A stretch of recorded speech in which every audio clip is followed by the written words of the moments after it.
मैं गैर कानूनी तरीके से यूरोप के लिए निकल गया।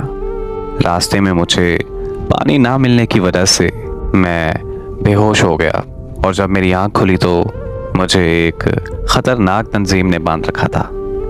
उन्होंने मुझे कैद करके काम लेना शुरू कर दिया।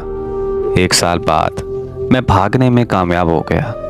घर आकर पता चला कि सबको लगता था कि मैं रास्ते में मर गया हूँ और मेरी मंगेतर की शादी किसी और से कर दी गई है।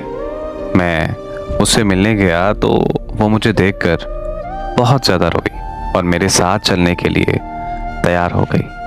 पर मैं किसी का घर उजाड़ कर कैसे अपनी दुनिया बना सकता था, तो मैं अपने आंसू साफ करते हुए वहाँ से निकल आया। ज़िंदगी में नाकामी बहुत अजियत दे रही थी, तो मैं एक दफ़ा फिर से यूरोप के लिए निकल पड़ा। इस बार मैं 3 महीने में यूरोप पहुँच गया।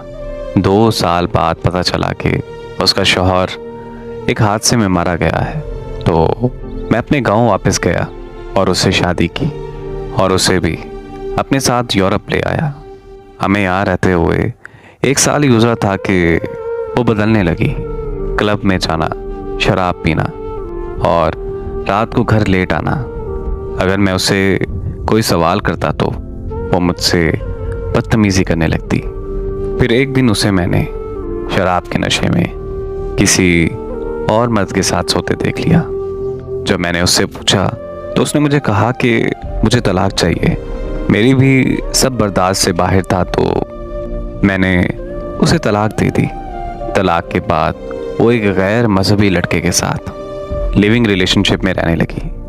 कुछ ही दिनों बाद वो लड़का मंशियात के केस में पुलिस में पकड़ा गया और उस लड़के ने उसका नाम भी ले दिया, तो उसे भी पुलिस पकड़ कर ले गई। पुलिस ने उसे वापस रिपोर्ट कर दिया। अब वो रोज़ मुझसे कॉल करके माफ़िया मांगती रहती है, लेकिन मुझे समझ नहीं आ रहा कि मैं इस हसास घड़ी में क्या कदम दूँ। उसने मुझे एक ज़हनी मरीज़ बना कर रख दिया है। मुझे नहीं लगता कि मैं अब कभी उसे अपना पाऊँगा।